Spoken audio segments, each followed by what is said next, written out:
네, 오늘 이 말씀은 2주 전에, 2주 전에 주일날 제가 설교한 본문 말씀입니다. 교인들을 향한 사도 바울의 기도 내용이 기록되어 있죠.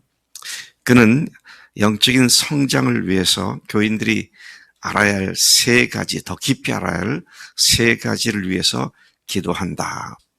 교인들에 대한 그의 기도 제목을 알려주었습니다. 첫 번째 더 깊이 알게 될 것은 하나님을 더 깊이 알게 되기를 원한다. 두 번째는 성도 안에 있는 소망이 얼마나 큰 것인지를 더 깊이 알게 되기를 원한다. 그리고 세 번째는 성도들 속에 지금 역사하고 있는 능력이 얼마나 큰 것인지, 그런데 그 능력은 예수님 속에 역사하셨던 능력이고, 예수님을 죽은 자 가운데서 부활시키신 능력이고, 예수님을 하늘에 올리신 능력이고, 하나님 우편에 앉으신 능력이고, 그리고 모든 이름을 그 앞에 무릎 꿇게 하신 능력이고, 그 다음에 교회 머리로 세우신 능력이다. 하나님의 능력이 예수님의 오심으로부터 그분을 교회 머리 세우시기까지 모든 과정에 역사하시던 그 능력이 오늘 너희들 속에 역사하고 있음을 알게 되기를 원하며, 이 능력이 얼마나 큰지를 알게 되기를 원한다. 그렇게 세 가지를 더 깊이 알게 되기를 원한다는 기도의 제목을 바울이 교인들에게 알렸습니다. 자, 오늘 그 말씀을 중심으로 15절로부터 시작됐는데요. 15절은 이로 말미암아, 이것 때문에, 이것으로 말미암아 다음의 것이 가능하게 되었다, 그런 말이죠. 이로 말미암아 어떻게 됐던 얘기냐? 부활하신 예수님에 대한 교인들의 믿음, 그리고 그 믿음으로부터 솟아나는 형제들에 대한 사랑. 자, 이것이 너희들 속에 믿음이 생기게 된 것도, 형제에 대해서 사랑하게 된 것도 이것 때문에 가능하게 되었다. 자, 이것이 뭡니까? 앞에 1절부터 14절까지 해서 부활하신 예수님에 대한 교인들의 믿음과, 자, 성령님으로부터 지혜와 총명을 받아서 창세 전부터 하나님께서 계획하시고 예정하시고 뜻하셨던 하나님의 꿈과 비밀을 알려주신 사실로 말미암아, 그런 말입니다. 하나님께서 창세전부터 계획했던 그 비밀을 너에게 알려주심으로 말미암아 너희가 믿음도 갖게 되었고 형제들에 대한 사랑도 갖게 되었다. 자, 그렇게 먼저 이 사실을 상기시키면서 우리가 그가 15절 이하에 계속하는 그 말씀을 이해하게 되는데요. 자, 이 바울의 기도 표현에서 몇 가지 사실을 우리가 다시 주목해 볼 필요가 있습니다. 세 가지 내용에 대해서는 지난 주일날 말씀드렸으니까 그것과 관계된 다른 것에 대한 요소들을 좀 보게 되는데요. 그는 첫째, 기도할 때마다 그들의 믿음과 사랑을 그치지 않고 기억하며 감사함으로 기도했다, 그렇게 말을 했습니다. 다른 형제가 부활의 주님을 주님으로, 하나님으로 믿고 내 삶의 주권을 예수님께 굴복하고 사는 것을 보는 것은 우리 모두의 큰 기쁨입니다. 그런 교인들이 더욱더 늘어날수록 그 교회는 건강해지고, 또 그 교회에 있는 교인들이 서로가 서로에게 큰 도전과 격려와 또 자극이 되는 것을 보게 됩니다. 영어 성경으로는 이게 어떻게 표현됐는가? NASB를 제가 보니까 이렇게 돼 있어요. 너희들 때문에 하나님께 감사하는 것을 쉬지 않는다. 언제? 내 기도에서 너희들을 언급할 때에 너희들을 인하여 감사하는 것을 쉬지 않는다, 끊이지 않는다. 그러니까 너희들을 기도할 때 너희들만 생각하면 감사함이 넘쳐난다, 감사함이 끊이지 않는다, 이런 표현을 하고 있는 것을 보게 됩니다. 또 두 번째 우리가 주목해 볼 만한 요소는 하나님을 아는 것, 우리 속에 있는 소망을 아는 것, 우리 속에 역사하는 능력을 알게 되는 깊이가 깊어지는 일은 오로지 성령께서 그렇게 알게 해주신다. 그래서 여러분, 그래서 우리가 성경을 읽거나 또 말씀을 듣거나 또는 말씀 가운데 교제하거나 할 때 성령께서 그 말씀의 의미와 깊이를 알게 해주실 것을 늘 기대하고 기도하고 바라보고 그 말씀을 접해야 한다는 것입니다. 오늘 목사님이 뭐라 그러나 들어보자, 상범이 형제가 뭐라 그러나 들어보자가 아니라 상범이 형제를 통해서 주님께서 나에게 무슨 말씀해 주실까? 성령님, 제가 성령님의 깨달음을 통해서 주님의 은혜를 더 깊이 알게 되기를 원합니다. 이것이 정말 중요한 얘기죠. 더더구나 우리가 성경을 직접 읽을 때 잘 모를 수 있잖아요. 그러니까 간절한 마음을 가지고 주님, 성령님이 이 말씀의 저자이시니까 이 말씀을 기록하게 하셨을 때 가셨던 원래 뜻을 잘 알게 해주시고 또 그것을 오늘 내 삶에 어떻게 순종하기를 원한지를 알려주셔서 이 말씀에서 깨닫게 하신 것으로 살도록 성령님 능력 주십시오. 지혜 주십시오. 항상 하나님 말씀을 그런 자세로 대하는 것이 필요하죠. 제가 신학자들을 가만 보면 좀 안 됐다는 생각이 들어요. 특히 성서신학자들 보면 참 안 됐다. 온갖 자료들과 지혜와 이런 걸 동원해서 저자가 무슨 말을 했는지, 이게 이 단어를 쓸 때는 무슨 뜻으로 했는지 그거 따지다가 그거 머리로 따져야 되잖아요. 그러다가 성령이 말씀하신 그 메시지는 놓쳐버리는 경우가 굉장히 많다. 그래서 우리 한범이가 신학을 공부하고 있는데 지성을 가지고 신학적으로 잘 따져봐야 되지만 그러나 그 바탕에는 그렇게 해서 성령님의 음성을 듣겠다고, 오직 성령께서만 깨닫게 하시는 음성을 듣겠다, 그런 기도하는 마음으로 해야 마땅히 그렇게 되는 줄로 믿습니다. 자, 그래서 성령을 일컬어서 17절은 지혜와 계시의 영을 주사 그랬습니다. 지혜와 계시의 영이다. 성령님은 지식이나 지혜와 반대되지 않습니다. 그분이 지식과 지혜의 하나님이시고 그러면서 하나님의 비밀이라는 것을 우리에게 알려주시는 계시의 영이시다.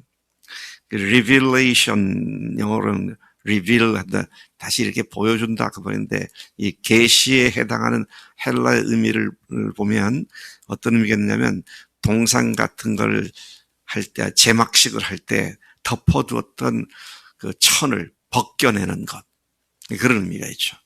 하나님의 말씀이 감춰져 있는 비밀들이 그대로 벗겨지게 하는 영이 바로 성령님이시다. 우리가 이런 말씀을 여기서 다시 확인하게 되죠. 그 성령님께서 오늘 저와 여러분과 함께 하신 줄로 믿습니다. 그분이 살아계신 하나님으로서 성경을 기록할 때 가셨던 뜻을 오늘 우리에게 신학으로 하면 그 뜻을 조명해 주신다. 조명은 뭐예요? 비춰주는 거잖아요. 일루미네이트 한다. 비춰주는데 성령님께서 말씀을 영감하셨고 그걸 또 조명해 주셔서 깨닫게 해주시는 그 주님이, 그 성령님이 오늘 우리와 함께 하시기에 어떤 말씀도 믿음을 갖고 구할 때 하나님께서 알게 해주신 줄로 믿습니다. 자, 그 성령님께서 그 다음에 표현을 보면 우리의 마음 눈을 밝혀주심으로써 우리가 알게 된다. 철저하게 하나님의 성령의 역사하심이 말씀을 알게 해주시는 것이다. 상황 속에서 알게 해주시는 것이다. 이런 말씀이죠. 항상 성령님의 깨닫게 하심을 구하며 말씀을 듣고 말씀을 읽고 말씀을 묵상하고 말씀을 공부하고 성령님 이 말씀을 제 삶에 어떻게 적용시켜야 될까요? 적용을 구하는 그런 우리가 되면 성령께서 그 일을 하신다는 것이죠. 또 세 번째 우리가 이 본문에서 묵상하게 되는 것은 우리에게 믿음을 주신 것도 그분의 능력으로 되어졌다라는 겁니다.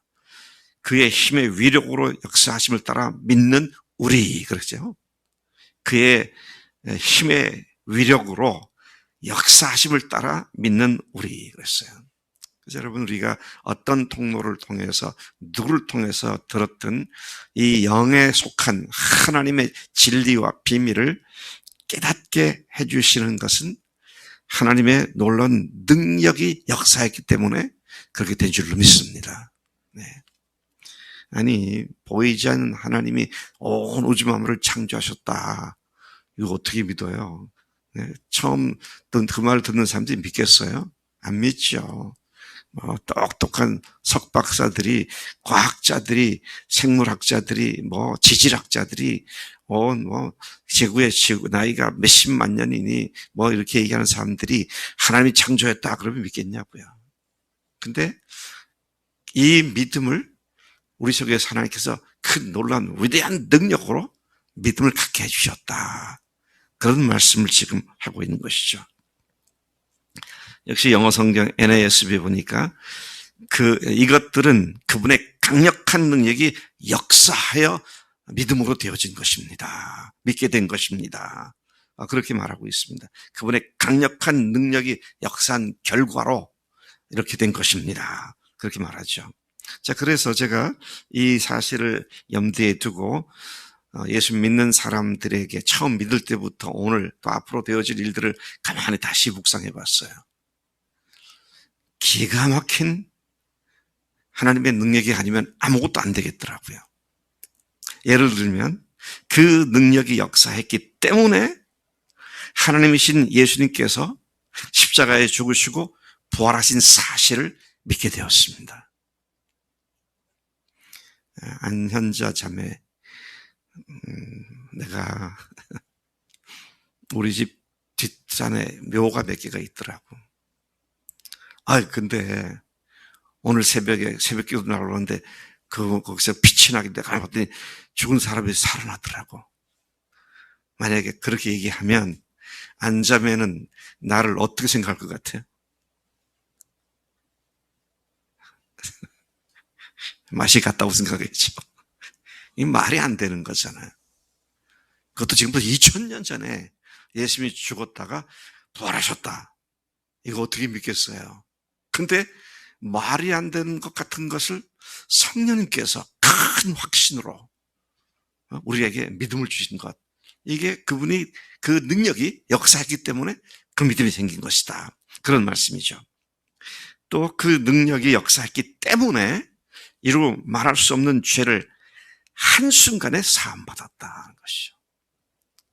여러분, 내가 누구한테 잘못해가지고 관계가 비틀어졌으면 그 사람한테 가서 사과하고 용서를 구해야 되는데 그거 쉬운 일인가요?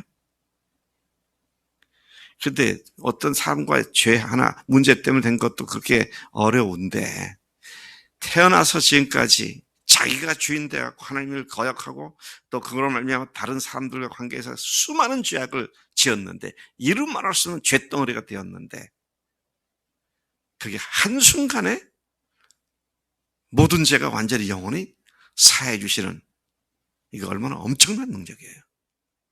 그 능력이 역사했기 때문에 그렇게 우리가 됐다는 사실이죠. 제가 어제 어떤 동영상을 이렇게 보니까 이 머스크가 스페이스 X 프로젝트 중에 하나로 로켓이 이렇게 하늘에서 내려오다가 이렇게 내려오다가 이게 그 중간에 이게 서더라고요. 그리고 밑에서 불을 뿜뜨리 그대로 탁 해가지고 그 땅에 착륙을 했어요. 그랬더니 그걸 멀리서 보고 있던 사람들이 박수를 치고 소리를 지르고 그러더라고요.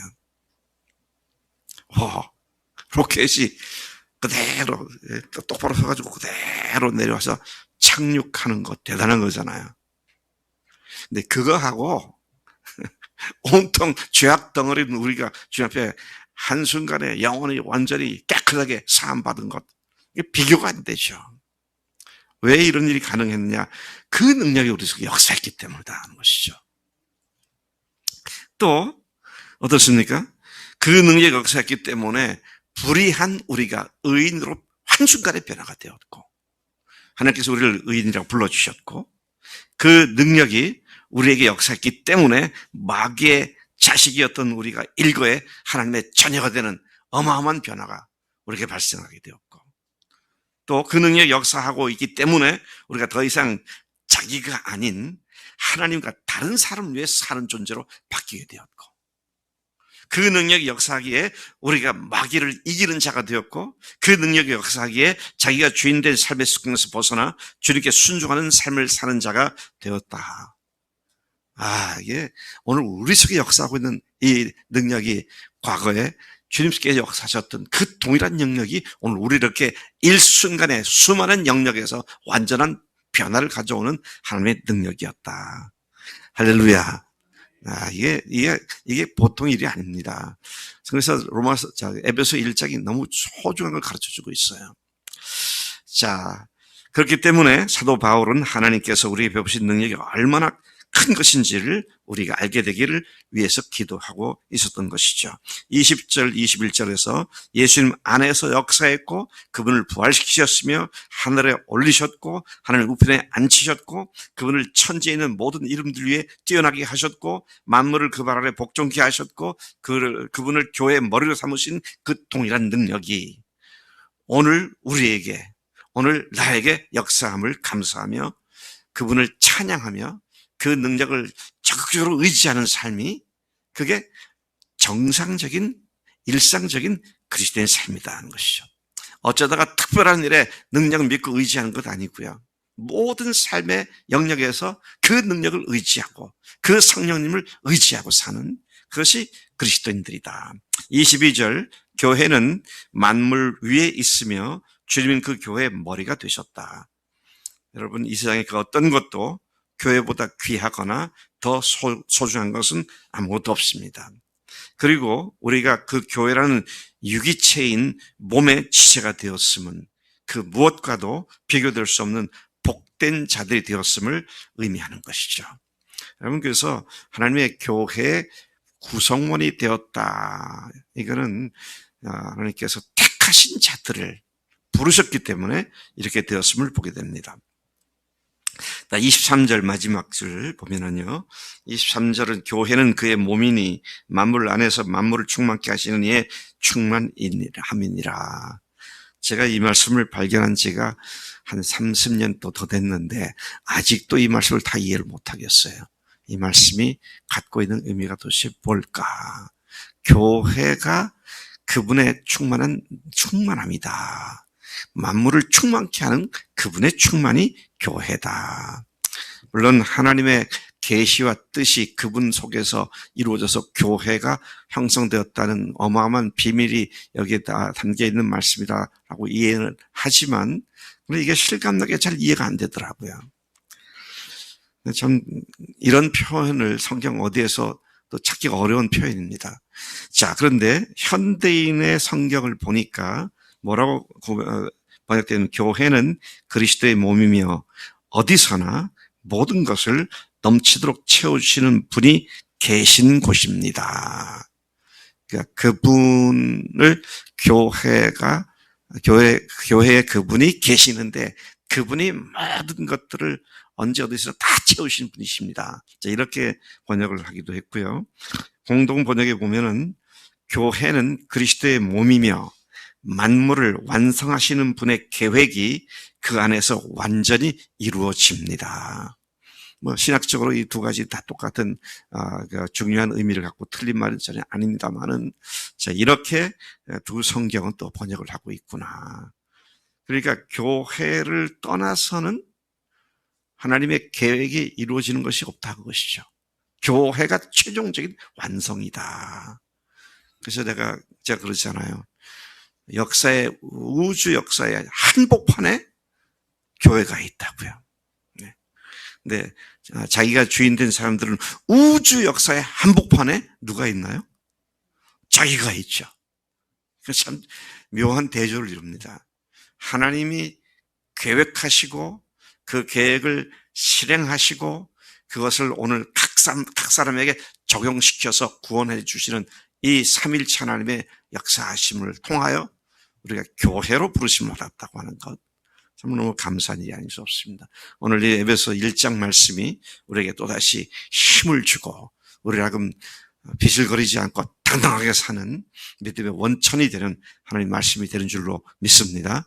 하나님 아버지 감사합니다. 이 아침에 저희들에게 다시 에베소서를 통하여 성령님께서 우리에게 얼마나 엄청난 능력과 지혜와 총명을 주셨는지, 예수님 속에 역사하고 있던 그 동일한 능력이 오늘 우리 속에 역사하여 말도 안 되는 어마어마한 변화를 겪게 하셨음을 감사합니다. 하나님, 이것이 우리의 어떤 이해력을 넘어선 하나님의 지혜와 계시로 된 것이오니, 하나님, 우리가 주님의 지혜를 날마다 구하며 성령님께서 깨우치셔준 대로 순종하며 사는, 그래서 하나님을 더 깊이 경험하는 매리 삶이 되도록 인도해 주시기로 믿습니다. 감사하고 예수님의 이름으로 기도로 삼나이다. 아멘, 아멘.